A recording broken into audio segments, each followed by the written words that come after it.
দরিয়ার জল ঘোলা রে ঘোলা পানা যায় রে ভাসি সেই নদীতে স্নান করিলে রে তোমার হইবি কাশি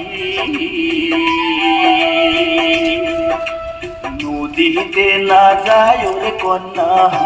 স্নান করিতে